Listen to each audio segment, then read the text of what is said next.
Meus irmãos, saudações de paz, que Deus vos abençoe poderosamente. Nós estamos aqui hoje para mais uma aula nossa sobre Trindade, né?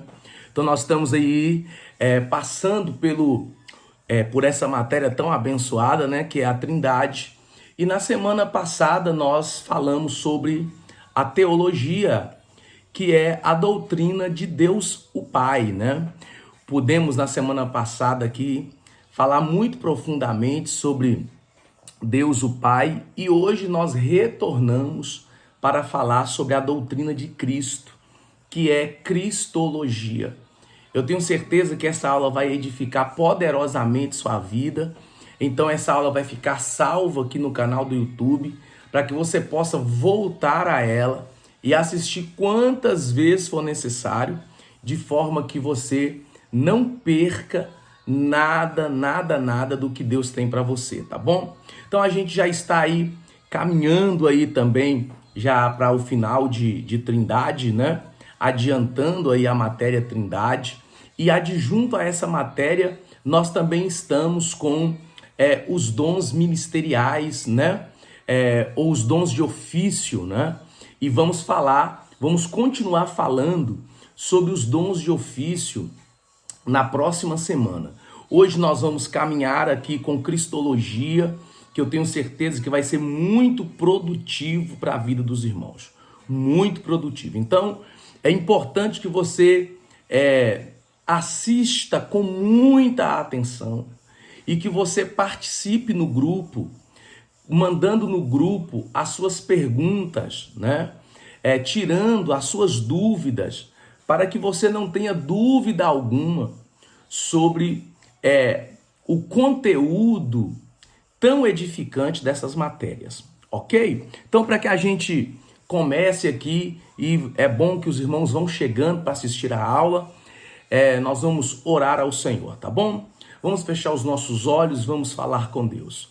Senhor, Deus de Abraão, de Isaac, de Israel, nesta tarde nós queremos nos colocar diante do Senhor e queremos pedir ao Senhor que o Senhor possa manifestar sobre nós a tua graça, a tua glória e que o Senhor possa derramar sobre nós da tua bênção de uma forma especial.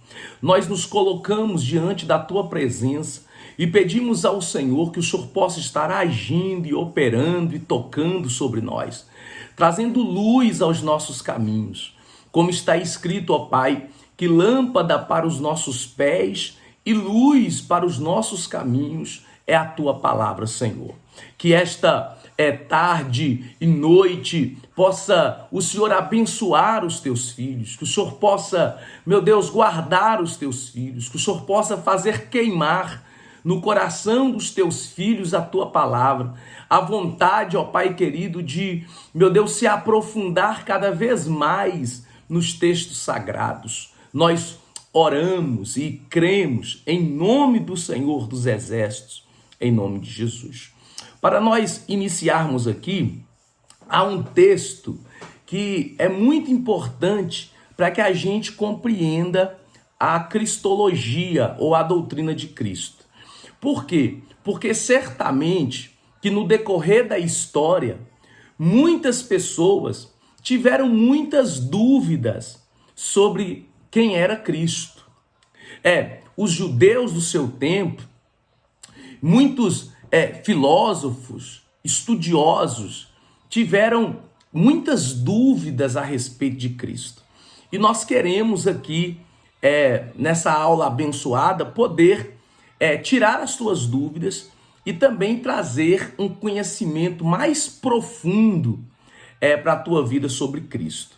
Então tem um texto que eu quero me utilizar por base, que está no Evangelho de Mateus, capítulo 16, deixa eu pegar aqui, Evangelho de Mateus, capítulo 16, e versículo de número 13, que diz o seguinte: E chegando Jesus às partes de Cesareia de Filipe, interrogou seus discípulos, dizendo: Quem dizem os homens ser o Filho do Homem? E eles disseram: Uns dizem que é João Batista, outros dizem que é Elias, e outros dizem que é Jeremias ou algum dos profetas. E disse-lhes ele: E vós, quem dizeis que eu sou? E Simão Pedro, respondendo, disse: Tu és o Cristo, o Filho do Deus vivo. E Jesus, respondendo-lhe, disse-lhe: Bem-aventurado és tu, Simão Barjonas, porque não foi carne nem sangue quem te revelou, mas o meu Pai que está nos céus. Então, quando Jesus estava chegando à região de Cesareia de Filipe, junto com seus discípulos, ele vai indagar os seus discípulos, dizendo para eles: olha, quem dizem os homens ser o Filho do Homem? Então o que Jesus está dizendo é: o que as pessoas lá fora, o que elas pensam de mim? Quem elas acham que eu sou?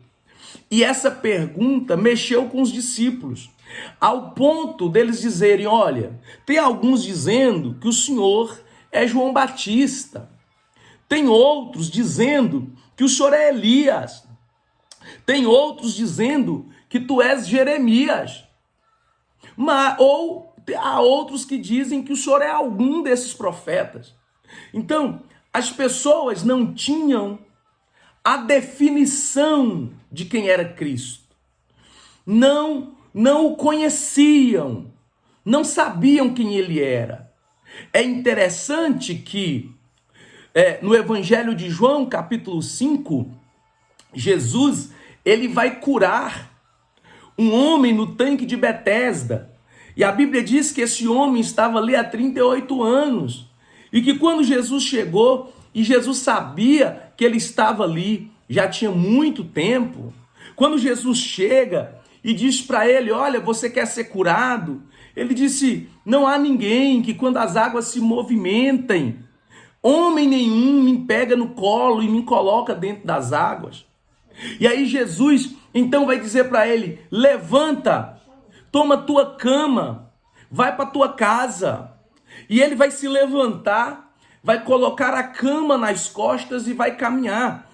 E quando ele se aproxima do templo, os fariseus que encontram com ele ali, os religiosos, vão dizer para ele: olha, você não sabe que hoje é sábado e que você não tem autorização de levar a sua cama? E ele vai dizer: aquele que me mandou levantar, ele me mandou levar a cama.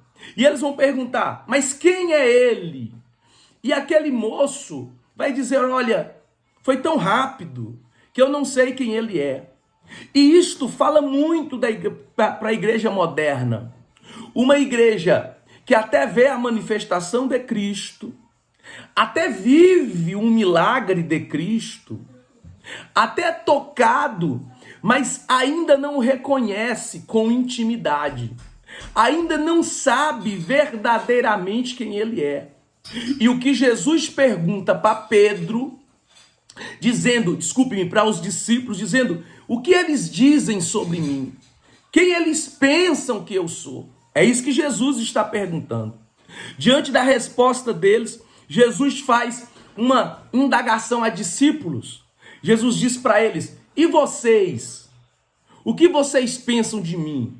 Quem vocês acham que eu sou? E há um silêncio, porque nem mesmo os discípulos tinham a resposta para essa pergunta. A Bíblia diz que Pedro vai se levantar e que Pedro vai dizer: olha, tu és o Cristo, tu és o Cristo, o Filho do Deus vivo. É sobre essa doutrina que eu quero falar nesse dia. Ele diz: tu és o Cristo, o Filho do Deus vivo. E quando ele disse isso, Jesus disse para ele: não foi carne, dissestes bem, Simão Barjonas, não foi carne nem sangue quem te revelou, mas foi o meu Pai que está no céu. Olha que coisa tremenda. O que Jesus está dizendo para Pedro é: você só pode entender quem eu sou através da revelação do meu Pai. Você só pode entender quem eu sou através da revelação do Espírito. E isto acontece nos dias de hoje. Nós só compreendemos a essência de Cristo pela revelação do Espírito. Nós só testificamos de Cristo. Nós só nos relacionamos com Cristo através da revelação do Espírito Santo. Então, quando o Espírito Santo se revela a nós, nós começamos a ter a compreensão de quem é Cristo, de quem é Jesus na sua essência. Então, é sobre isto que nós vamos falar na nossa aula de hoje. Então, a doutrina que nós estudaremos hoje, ela é a doutrina de Cristo, que nós também chamamos de cristologia. Logia, estudo, e Cristo. Então, estudo sobre Cristo. A palavra Cristo vem do grego Christos, que quer dizer ungido. Então, nós vamos estudar a teologia sistemática, um estudo racional, sistemático, que tem por objetivo a vida e a obra de Cristo. Então, a cristologia é um estudo sistemático sobre a vida e sobre a obra de Cristo. É um dos compartimentos da teologia sistemática, tendo como fonte primária as Sagradas Escrituras. A cristologia utiliza-se das ferramentas da lógica para apresentar a doutrina de Cristo de maneira ordenada e coerente, levando-se em conta uma cadeia temática, saber quem é Jesus Cristo, tendo sido a preocupação tanto de homens nobres e eruditos, como também de homens comuns e simples. Esse assunto tem sido o tema de muitas discussões ao longo de toda a história da cristandade. Então, nós vimos no decorrer de séculos e milênios, as pessoas perguntarem, quererem se aprofundar a respeito da pessoa de Cristo. Sejam homens nobres, eruditos, sejam homens simples, todos querem saber mais profundamente sobre Cristo.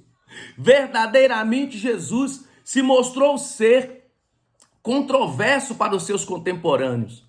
Havia muitas divergências a respeito da sua pessoa. Por exemplo, porque comia e bebia, para muitos, ele não passava de um comilão e beberrão. Está escrito no Evangelho de Mateus, capítulo 11, versículo 19. Naturalmente, se não comesse nem bebesse como João Batista, haveria de dizer que ele tinha demônios, como está escrito em Evangelho de Lucas, capítulo 7, versículo 33. Entre a multidão que o seguia, havia muita dissensão a respeito dele. Diziam alguns, ele é bom. E outros diziam, não, muito pelo contrário, ele engana o povo, como está em Evangelho de João, capítulo 7, versículo 12. Alguns escribas blasfemavam dizendo que ele operava sinais pelo poder de Belzebu. Imagine isso. Chegaram a dizer que Jesus expulsava demônios por um espírito de Belzebu. Ou seja, eles diziam que Jesus expulsava demônios porque ele era um demônio, ou o príncipe dos demônios, como está em Marcos 3:22. Então, as pessoas tinham muitos debates a respeito de Cristo, muitos debates por não entenderem quem era Cristo. Mas, por outro lado, para o seu precursor, ele era o Cordeiro de Deus que tira o pecado do mundo. Então, quer dizer, João o Batista, no Evangelho de João, capítulo 1, versículo 29, quando ele vê a Cristo, quando ele vê a Jesus, ele diz, eis aí o Cordeiro de Deus que tira o pecado do mundo. Isso é interessante, porque quando ele se encontra com a mulher samaritana no poço de Jacó, e ela, tomada pela religiosidade, vai indagá-lo. Quando ele lhe pede água para beber, ela disse, como sendo tu judeu, pedes para mim, que sou samaritana, água para beber? Porque os judeus não se comunicavam com os samaritanos. Então aquela mulher, logo que Jesus a pede água para beber, ela diz, olha, como sendo tu judeu, pede a mim, que sou samaritana, água para beber. E aí Jesus vai dizer para ela: se tu me conhecestes, tu me pedirias água e eu te daria da água viva. Então, quando nós conhecemos a Jesus, ele nos dá uma água para beber, uma água viva. Ela não tinha o conhecimento de Jesus, mas logo que Jesus começa a conversar com ela, e logo que Jesus a confronta a respeito de quem ela é, a Bíblia vai dizer que ela vai reconhecê-lo como um profeta. Ora, isso aqui é tremendo. Para que nós conheçamos a Jesus, Jesus primeiro revela quem nós somos. Isso é tremendo. Ele era verdadeiramente o Cristo, o Salvador do mundo. É isso. Tomé, um dos seus discípulos, ao vê-lo depois da ressurreição, exclamou: Senhor meu e Deus meu. Evangelho de João, capítulo 20, versículo 28. Então, logo após a ressurreição, Tomé, que era um incrédulo, ele exclama dizendo: Ele é o Senhor meu e Deus meu. O centurião e os que ele guardavam na sepultura chegaram à seguinte conclusão: verdadeiramente este era o Filho de Deus. Embora houvesse muita controvérsia acerca dele, a Bíblia testifica com inúmeros testemunhos que ele é Deus. E dentre os muitos testemunhos bíblicos, o texto em apreço destaca a célebre e tradicional declaração apostólica, proferida pelo apóstolo Pedro, por divina revelação, o qual enfaticamente afirmou: Tu és o Cristo, o Filho do Deus vivo. Isso é tremendo, porque Pedro afirma essa declaração forte de Pedro, que é a base da igreja. Ele afirma isso sendo tomado pelo Espírito de Deus. Tu és o Cristo, o Filho do Deus vivo. A igreja de Deus está edificada nessa pedra fundamental. E que pedra é essa, pastor? Que Jesus Cristo é o Cristo, o Filho do Deus vivo. É interessante que, por ocasião do batismo de Jesus no Rio Jordão, o Senhor, o Pai, ele disse: Este é meu filho amado, em quem me alegro, como está no Evangelho de Mateus 3,17. A Bíblia afirma que ele é o Rei dos reis e Senhor dos senhores, como está em Apocalipse 19,16. E o que você diz acerca dele? O que você pensa sobre ele? É a pergunta que eu faço para você hoje. Você, meu aluno, o que você pensa sobre Jesus? Quem é Jesus para você? O que você pensa do maior mestre de todos os tempos? Faça uma reflexão, escreve aí quais são os seus pensamentos a respeito de Cristo. É muito forte porque nós vamos estudar aqui o que muitos homens pensam acerca de Cristo. E aí eu gostaria que você então fizesse aí um texto, um rascunho, o que você pensa sobre Cristo. Quem é Cristo para você? Quem foi Jesus para você? Rascunha aí e medite sobre isso. O texto sagrado relata-nos que ao chegar às partes de Cesareia de Filipe e o mestre interroga os seus discípulos, ele quer saber o que dizem os homens ser o Filho do Homem. Jesus quer saber o que as pessoas pensavam a respeito dele.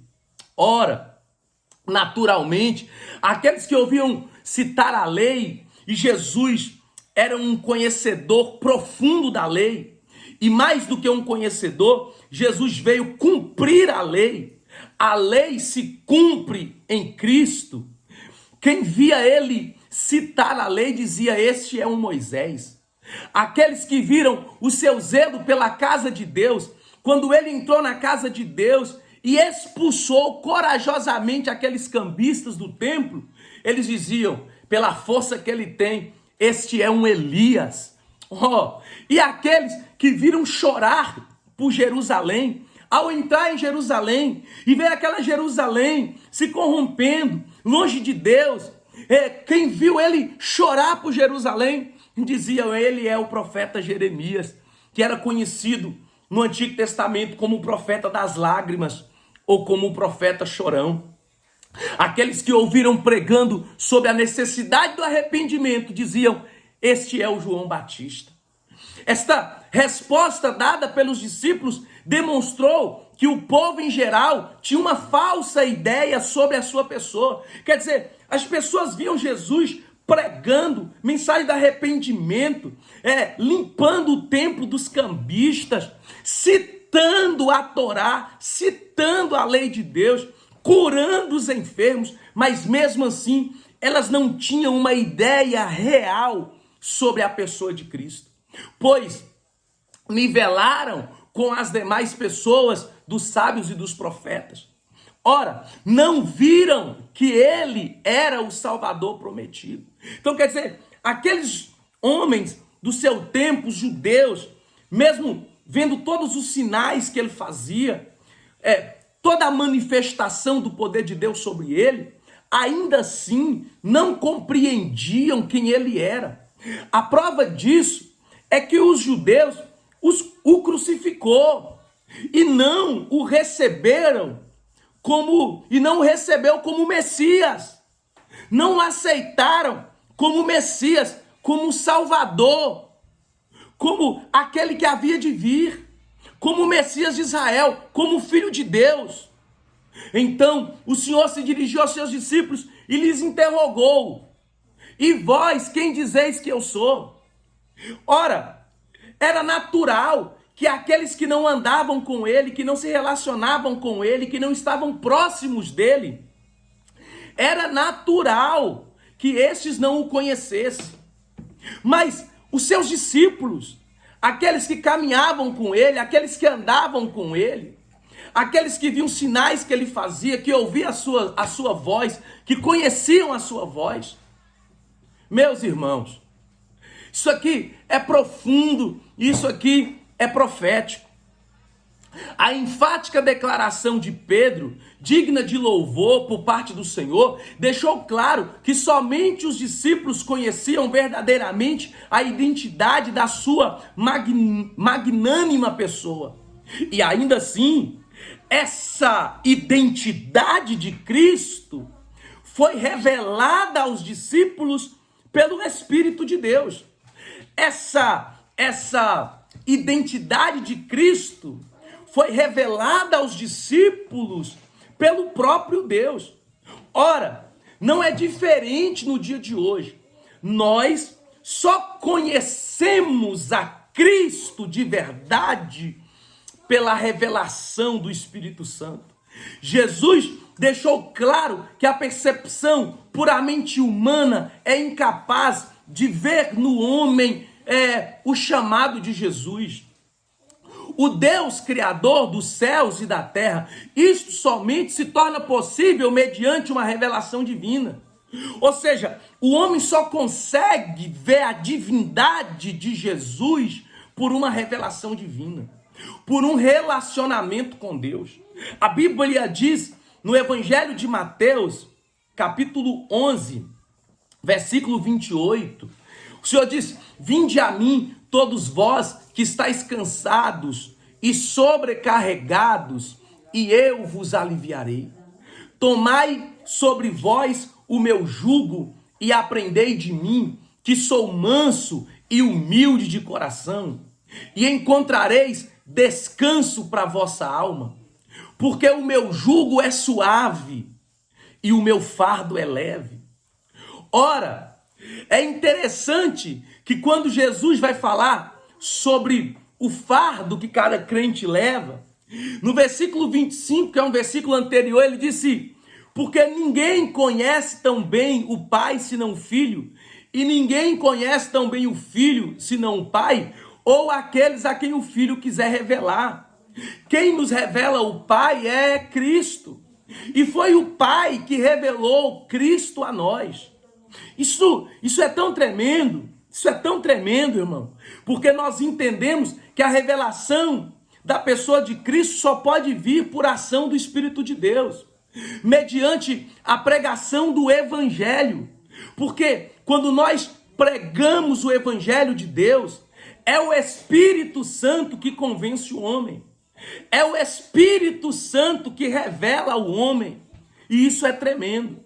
Os homens e mulheres que confessam Jesus Cristo se tornam cristãos de verdade. Ou seja, quando você ouve a palavra e você confessa Cristo, você se torna um cristão verdadeiro e você passa a desfrutar da intimidade e da comunhão com Ele. O único meio de crescer na graça e no conhecimento de nosso Senhor e Salvador Jesus Cristo é se relacionar com Jesus. As especulações sobre a natureza do Mestre permeiam, duram até hoje. Ao desenrolar da história da igreja, surgiram várias opiniões ou teorias sobre a dupla natureza de Cristo. Opiniões que tornaram-se verdadeiros alicerces para inúmeras teorias errôneas acerca da natureza de Cristo.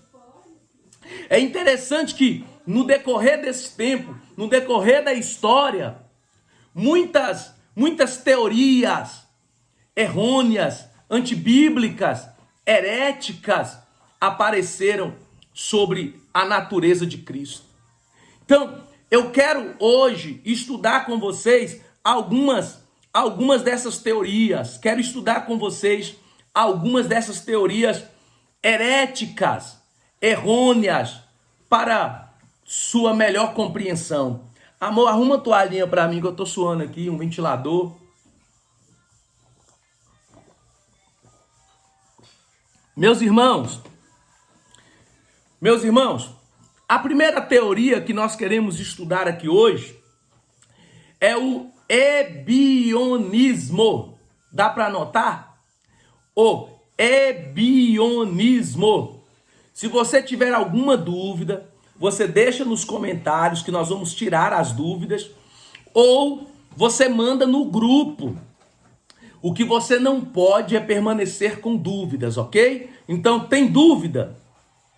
Escreve aqui, deixa nos comentários ou manda no grupo. O que você não pode é permanecer com dúvidas. Então, a primeira teoria é o ebionismo. Essa teoria, ela vem do judaísmo. E Ebion foi o autor dessa teoria errante, heresiártica, surgida no século II depois de Cristo. Embora Ebion reconhecesse que Jesus era o Messias prometido, negava por completo a sua natureza divina. Naturalmente, esse ensino partiu do monoteísmo judaico, o qual considerava que somente o Pai era Deus e que Jesus era meramente humano. Portanto, consideravam Jesus um homem comum que fora gerado de Maria e José e não gerado pelo Espírito Santo no ventre de Maria. Melhorou um pouco, tá pegando mais no meu pé aqui o ventilador, amor, mas tá bom. Não tá pegando aqui, senão, mas tá bom, já dá para dar um ventinho aqui. Então, o ebionismo, que é uma teoria que veio do judaísmo, que tem uma raiz judaica, e dentro do conceito judeu, né, não há ninguém que possa ser comparado a Deus. Então, dentro do ebionismo, Jesus é um homem comum. Ele não tira os milagres, a prática de Jesus, não. Mas ele diz que Jesus nasceu de José e de Maria e era um homem comum. Acho que tá bom. Tá ventilando muito, mas tá bom. Já vai dar um refrigério aqui. Pega a toalhinha lá. Isso. Já a segunda teoria que eu quero falar é o gnosticismo.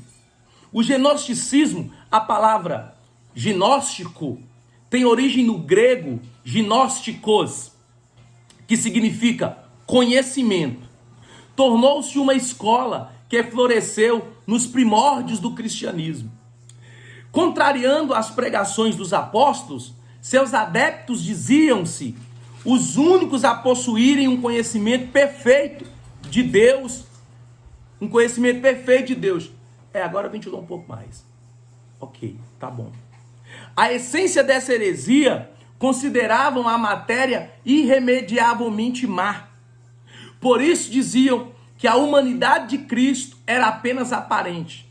Isto é, eles não admitiam que Cristo, sendo Deus, tivesse um corpo real, já que consideravam a matéria má. Em outras palavras, diríamos que esses heréticos negavam a humanidade de Cristo. Então, olha que coisa. Obrigado, amor. Olha que coisa. O gnosticismo, eles, ao contrário do ebianismo, que o ebianismo negava a divindade de Cristo e o tinha apenas como um homem, o gnosticismo negava a humanidade de Cristo. Como o gnosticismo pregava que a carne é má, então eles diziam que Cristo não podia se manifestar na carne. Então eles negavam a humanidade de Cristo. Embora os gnósticos causassem dano à igreja, foram muito combatidos pelo apóstolo João, que em suas epístolas fazia questão de provar ser o Senhor Jesus verdadeiro homem e verdadeiro Deus. A terceira teoria que eu quero falar é sobre o arianismo. E o arianismo tem a sua raiz, oriundo do cristianismo, porém, ele é chamado assim por causa do seu fundador, o Ário, que era um presbítero de Alexandria, no Egito, cerca de 250 a 336 depois de Cristo. A essência do seu ensino era a negação da eternidade de Jesus. Ou seja, negava a integridade e a perfeição da natureza divina de Cristo. Então, Ário negava que Jesus era eterno. Entre outras palavras, Ário negava que Jesus era o verbo do Evangelho de João, capítulo 1, versículo 1, quando a Bíblia diz: no princípio ele era o verbo, e o verbo estava com Deus, e o verbo era Deus, e todas as coisas foram feitas por ele, e sem ele nada do que foi feito se fez. A Bíblia ensina que Jesus é coeterno com o Pai, pois o próprio Senhor Jesus diz: eu e o Pai somos um. Evangelho de João, capítulo 10, versículo 30. O arianismo foi condenado no concílio de Nicéia, em 325 depois de Cristo, como uma doutrina falsa. O apolinarianismo, teoria também oriunda do cristianismo, é assim chamada por causa do nome do seu principal proponente, que foi Apolinário, que viveu entre 310 e 390 depois de Cristo. Apolinário se opunha vigorosamente ao arianismo. Ele ensinava que Cristo era divino e não havia nele natureza humana. Segundo o seu ensino, no lugar da natureza humana de Cristo estava o Logos divino.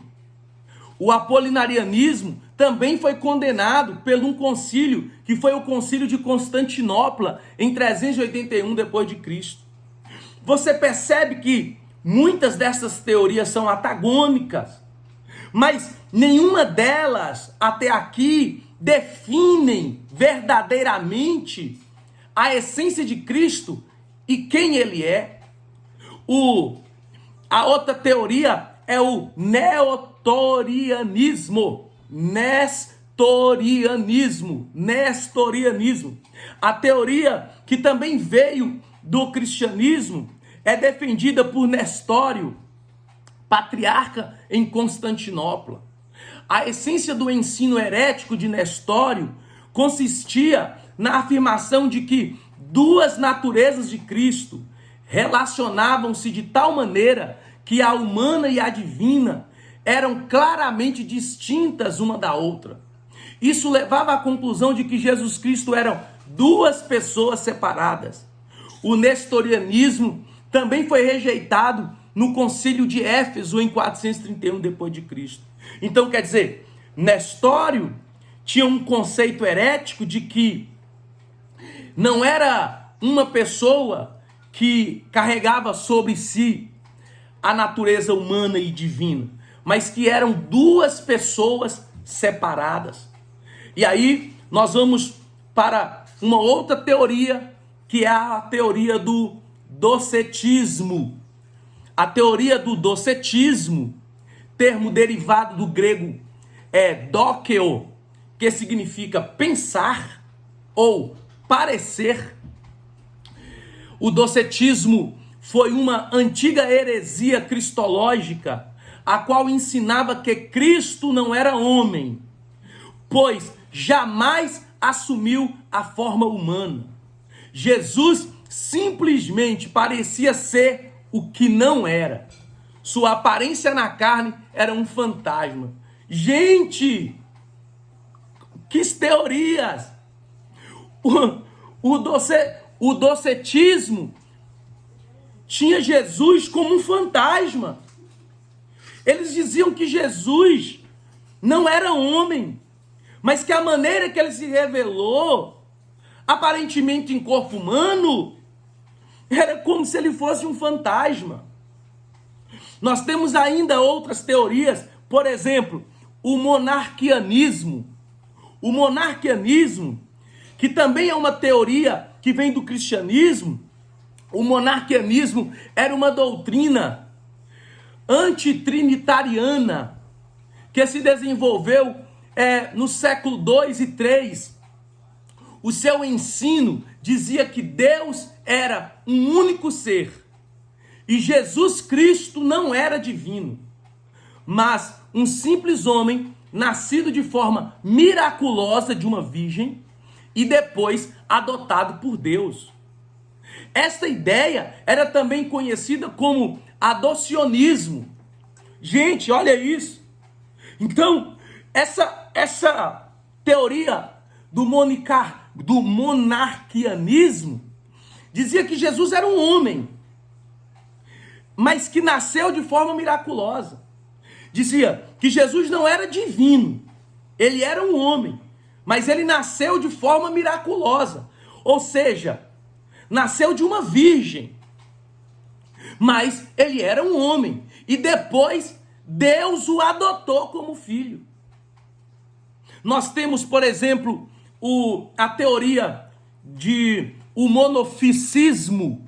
O monoficismo, que também é uma teoria que veio do cristianismo, segundo a qual Jesus possuía apenas uma natureza, essencialmente divina, e não duas, como o concílio de Calcedônia afirmava.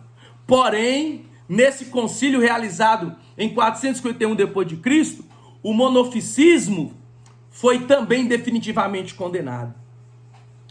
É interessante, nós precisamos entender todo esse ensino bíblico sobre a natureza de Cristo. Todas essas teorias, para que você possa compreender que no decorrer da história, essas pessoas que não tiveram conhecimento verdadeiro da revelação de Cristo, criaram tantas coisas para tentar atribuir a Cristo, tantas heresias, coisas que não estavam fundamentadas na palavra. Então nós queremos trazer para você luz, entendimento, conhecimento sobre o ensino bíblico, sobre a natureza de Cristo. Vamos ver o que a Bíblia fala sobre a natureza de Cristo? A doutrina da cristologia está fundamentada e também demonstra na Bíblia, pois a Bíblia é a autoridade máxima no que diz respeito às doutrinas fundamentais da fé cristã. Portanto, a Bíblia ensina que Jesus era uma única pessoa, que possuía duas naturezas. Dá para notar isso? Jesus era uma única pessoa que possuía duas naturezas. A natureza divina de Cristo é comprovada pelos nomes divinos que lhe são atribuídos, pelos atributos, pelos seus ofícios divinos que lhe são conferidos, por sua própria declaração e também pelos testemunhos contidos nas Sagradas Escrituras. Então, quando eu analiso a Bíblia, quando eu analiso as Sagradas Escrituras, elas testificam verdadeiramente de quem é Cristo. Quando eu me aprofundo da palavra, a palavra me revela quem é Cristo. Então Jesus, ele tinha duas naturezas, uma natureza divina e outra natureza humana. Eu costumo dizer que ele era 100% Deus e 100% homem. Vamos ver alguns nomes divinos que são atribuídos a Cristo. Ele é chamado de Deus, de Senhor e de Filho de Deus. Ele é chamado de eterno, de onipotente, de onisciente e de onipresente. Olha quantos atributos. Vamos ver os ofícios divinos atribuídos a Cristo. Ele é criador, sustentador de todas as coisas, perdoador de pecados, ressuscitador, ele é juiz. Vamos ver testemunhos quanto à divindade de Cristo. João Batista disse: ele é o Cordeiro de Deus que tira o pecado do mundo. O povo em geral, que eram curados por ele, o cego de nascença, o leproso, Jairo, a mulher cananeia, Maria, irmã de Lázaro, todos eles testificaram a divindade de Cristo. Os seus discípulos testificaram que ele era Deus. Os demônios e os ímpios viram o poder de Deus sobre ele. Deus, o Pai, testificou quem ele era, quando no Evangelho de Mateus 3,17 ele disse: esse é meu filho amado em quem me alegro. E o próprio Cristo falou da sua divindade. Vamos ver também a respeito da natureza humana de Cristo. A humanidade de Cristo não diminui a sua divindade. Jesus Cristo era 100% Deus.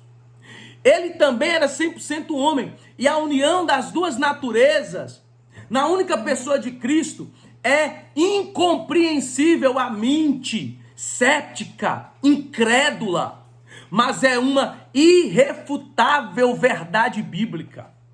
Jesus era 100% homem, mas ele também era 100% Deus. Cristo teve parentesco humano. Na sua natureza humana, Jesus tinha uma linhagem, ele tinha uma família, ele tinha irmãos, ele tinha mãe, ele era 100% homem. Cristo se submeteu às leis normais de desenvolvimento humano. Lembra quando Pedro indagou a respeito dos impostos?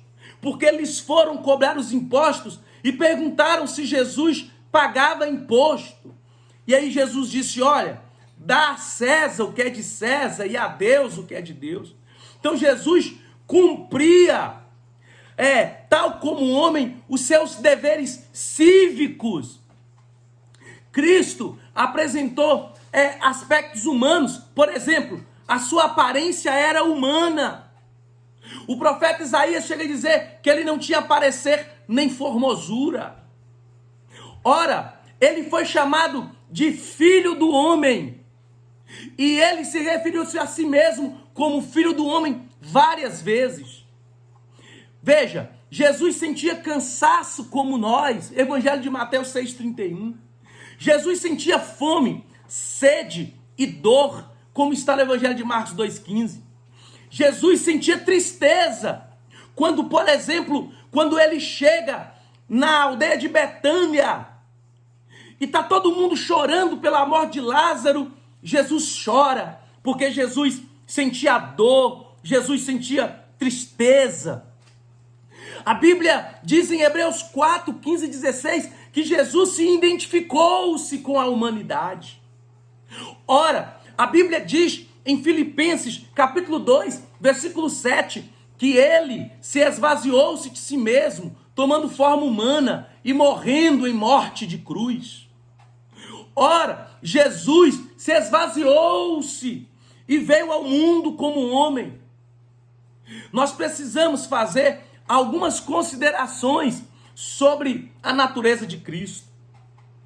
Cristo era tão realmente homem como se não fosse Deus, e era tão realmente Deus como se não fosse homem. Ou seja, ele era 100% Deus, 100% homem.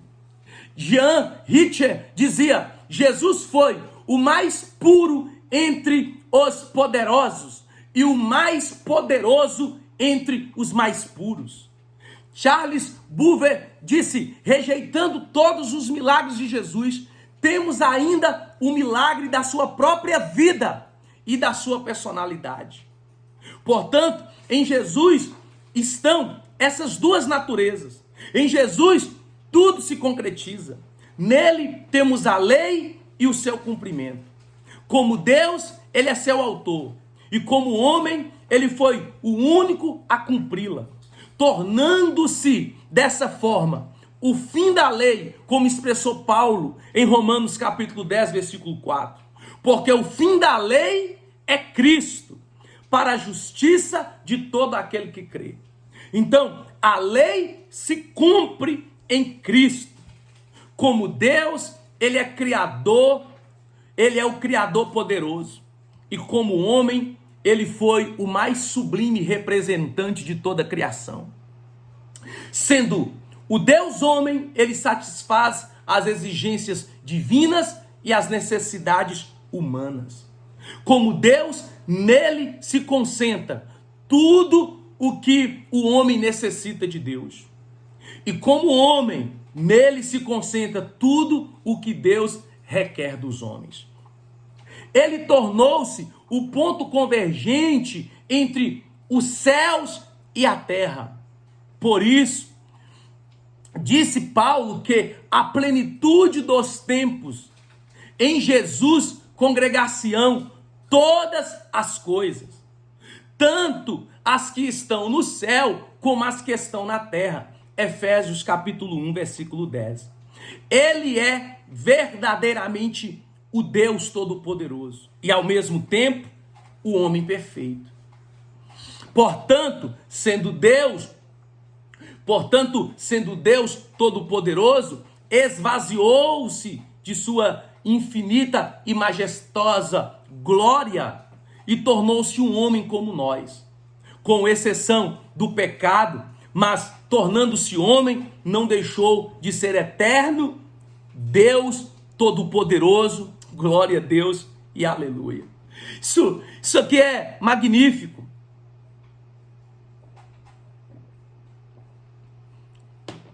Isso aqui é magnífico. O verbo que se fez carne e habitou entre nós, glória a Deus. O Senhor dos exércitos que andou entre nós, que esvaziou-se de si mesmo, que morreu em morte de cruz. Meus irmãos, as duas naturezas de Cristo demonstradas na Bíblia são verdadeiras. A Bíblia não ensina sobre as duas naturezas de Cristo, ela faz uma verdadeira demonstração das mesmas. Ou seja, não são apenas palavras, a Bíblia mostra essas duas naturezas de Cristo. Vamos ver, primeiro, na tipologia bíblica. Farás também um altar de madeira de cetim.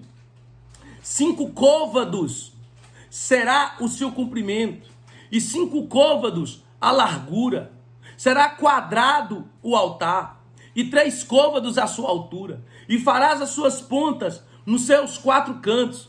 As suas pontas serão uma só peça, como com o mesmo, e cobrirás de cobre. Êxodo 27. Na madeira de cetim temos o simbolismo da natureza humana de Jesus, e no cobre a natureza divina. já que o altar dos holocaustos é um tipo de Cristo. Olha essa tipologia. Mesmo no altar do holocausto, Deus tipologicamente revela as duas naturezas de Cristo, a humana pela madeira de cetim e também a divina pelo cobre. Na profecia bíblica, porque olha o que diz o profeta Isaías na profecia bíblica em Isaías capítulo 9, versículo 6. Porque um menino nos nasceu e um filho se nos deu, e o seu nome será maravilhoso, conselheiro, Deus forte, Pai da eternidade, príncipe da paz. Como o menino Jesus nasceu e como filho Jesus foi dado. Como menino ele é humano e como filho ele é Deus. E tu, Belém, Efrata, posto que pequena entre milhares de Judá, de ti sairá o que será Senhor em Israel, e cujas origens são desde os tempos antigos, desde os dias da eternidade. Miqueias 5:2. Como humano, Jesus saiu por Belém, mas como divino, suas origens são desde os tempos antigos, desde os primórdios, desde os dias da eternidade. Antes que houvesse dia, ele era. Ninguém há que possa escapar das suas mãos. Operando ele, quem impedirá? No ministério terreno, e navegando eles, adormeceu, e sobreveio uma tempestade, de vento no lago, e o barco se enchia de água, estando eles em perigo, e chegando-se a ele, despertaram dizendo: Mestre, mestre, estamos perecendo. E ele, levantando-se, repreendeu o vento e a sua fúria da água, e cessaram, e fez-se bonança. Evangelho de Lucas 8, 23, 24. Ora, como homem, Jesus sentiu cansado. Como homem, ele está no barco, cansado, e ele adormece. Por quê, pastor? Que ele adormece, que ele sente cansaço? Porque ele é homem. Mas como Deus, ele se levanta e repreende o vento, e o mar lhe obedece. As duas naturezas na pessoa de Jesus. Como homem ele dorme, como homem ele se cansa, como homem ele adormece, mas como Deus, ele tem o poder sobre os ventos e sobre o mar. Jesus chorou, Evangelho de João 11:35, e tendo dito, clamou com grande voz: Lázaro, sai para fora. E o defunto saiu, tendo as mãos e os pés ligados com faixas, e o seu rosto envolto em um lenço. E disse Jesus: desligai-o e deixai-o ir. Ora, como homem ele chora. Ele chora porque perdeu um amigo. Como homem ele sente dor. Como homem ele se emociona com a dor de Marta e Maria e dos amigos de Lázaro. Mas como Deus, ele dá uma ordem ao morto: sai para fora. E o morto vive, aleluia, glória a Deus. As duas naturezas estão nele. Como homem ele chorou, mas como Deus ele ressuscitou Lázaro dos mortos.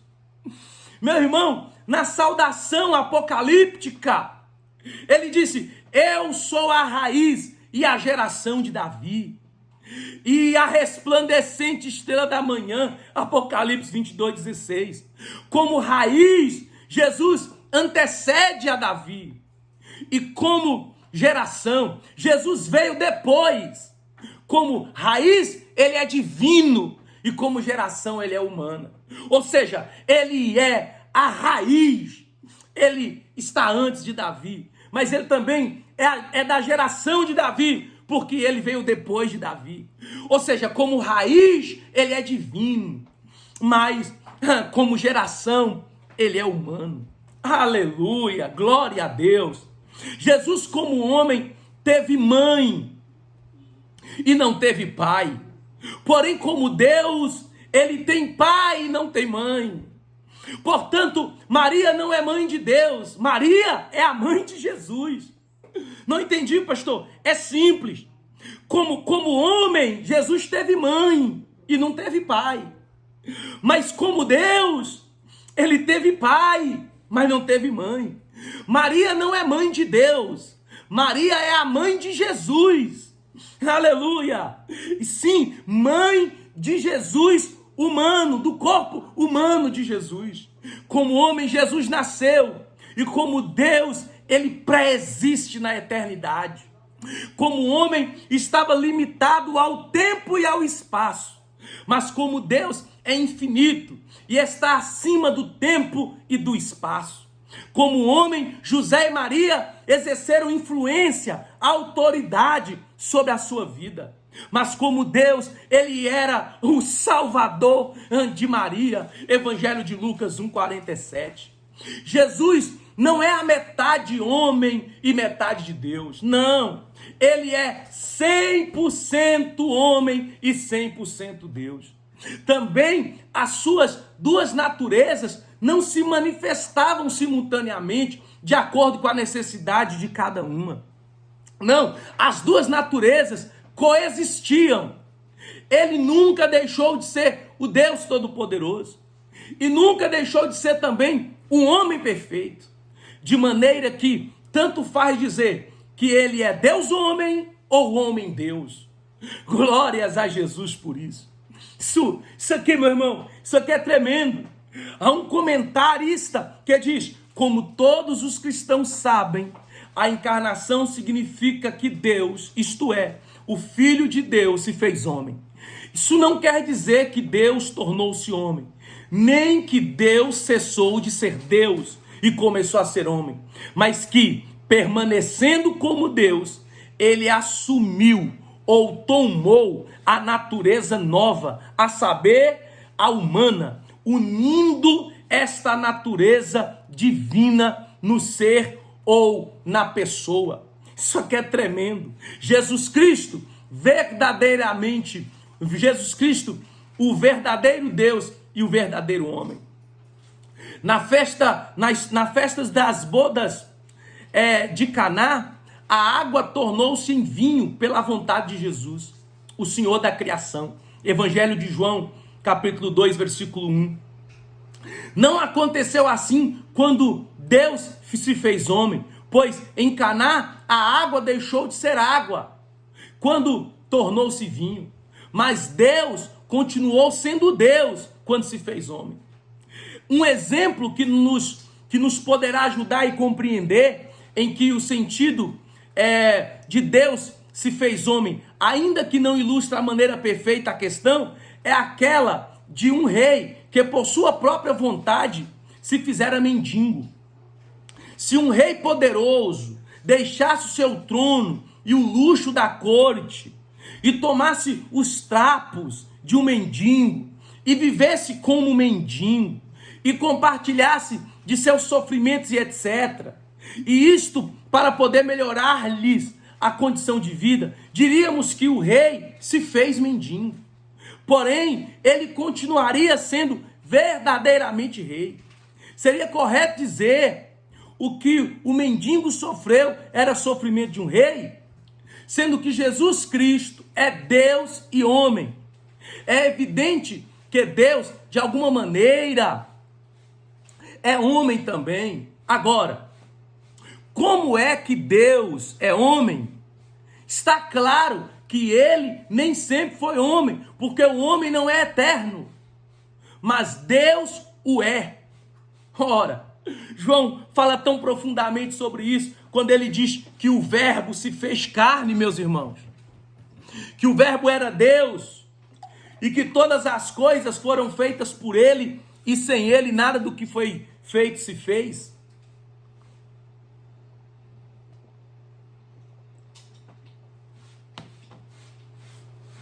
Isso aqui é muito forte. Queremos dizer que o Filho de Deus, permanecendo Deus, tomou outra natureza, a saber, a do homem, e a uniu de tal maneira com a sua, que constitui uma pessoa, Jesus Cristo. Então, quando Jesus se esvazia de si mesmo, tomando forma humana e vindo ao mundo como homem, olha que coisa, ele encarnou-se e se fez carne entre nós, se fez homem entre nós.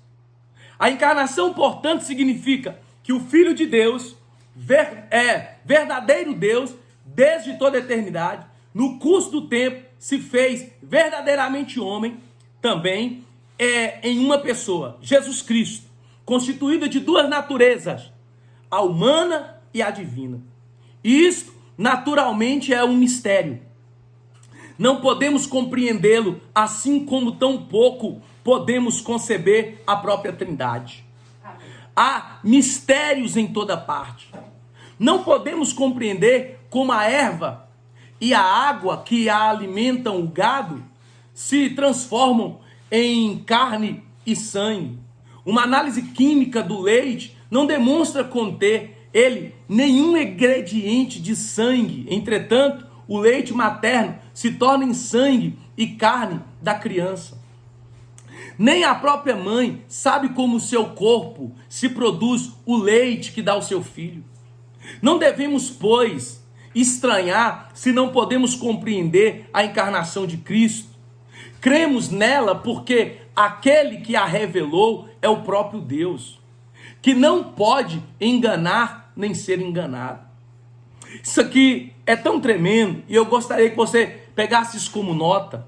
Ele tomou sobre si a natureza humana para glorificá-la e desta maneira adaptá-la para um destino celestial.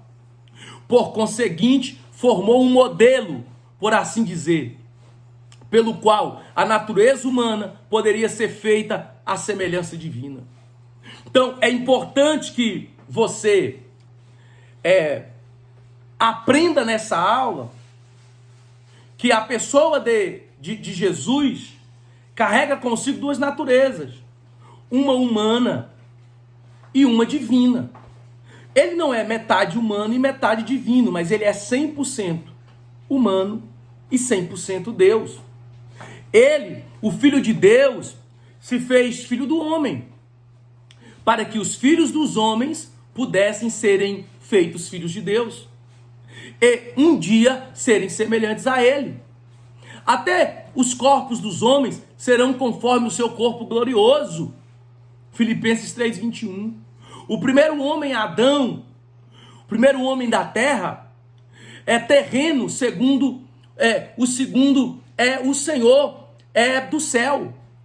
O primeiro Adão é da terra, o segundo é do céu. Livro de 1 Coríntios 15:47. E assim como trouxemos a imagem do terreno, assim traremos também a imagem do celestial. Porque o último Adão foi feito em espírito vivificante. Porém, o obstáculo a impedir a perfeição da humanidade era o pecado, o qual, ao princípio, privou Adão da glória e da justiça original. Para resgatar-nos da culpa do pecado e de seu poder, o Filho de Deus morreu como sacrifício expiatório. O credo de Nicéia, no século IV, expressa fielmente a convicção da igreja primitiva.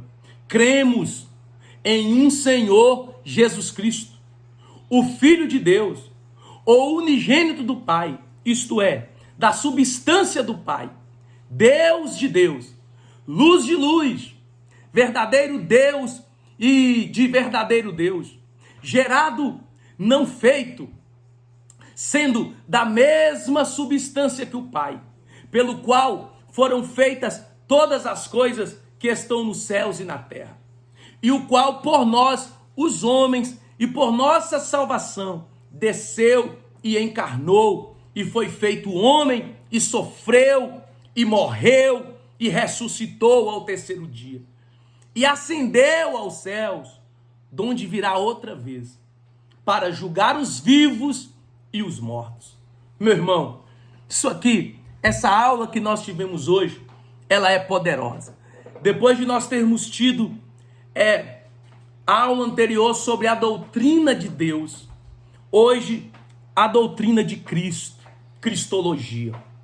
Acredito que nós conseguimos, através dessa aula, falar de muitas teorias humanas, teorias heréticas a respeito da natureza de Cristo. Mas também conseguimos trazer para vocês com luz como é as duas naturezas de Jesus, a natureza humana e a natureza divina. Bom, se você tiver qualquer dúvida, você deixa nos comentários ou você chama no grupo.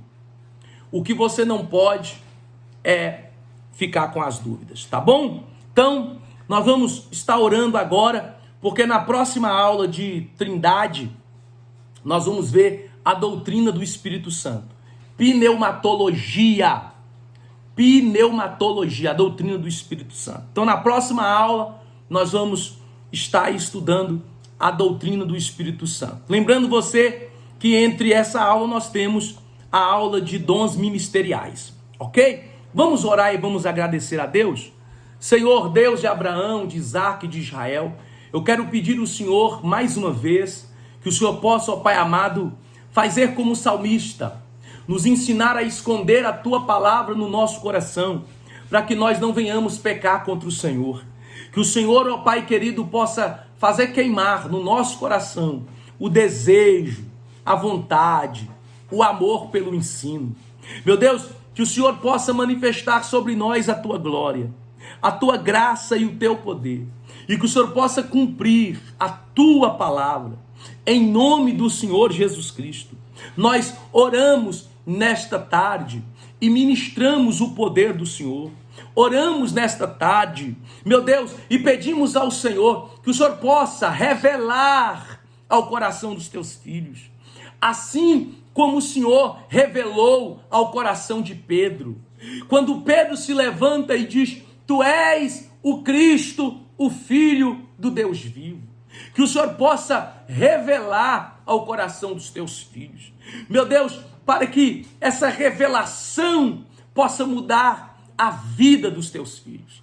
Nós oramos crendo, Deus, no Teu poder, na Tua graça, em nome do Senhor Jesus Cristo, o nosso Salvador. Queridos, que Deus te abençoe, tá? Vamos tirar todas as dúvidas, não fique com dúvidas. Se necessitar, assista a aula 1, 2, 3 vezes. Faça suas anotações, pegue o papel, escreva todas as teorias que nós passamos aqui e tudo que falamos sobre a natureza de Cristo. Isso será produtivo para você, tá bom? Que Deus te abençoe, fiquem com Deus, na paz do Senhor. Deus te abençoe.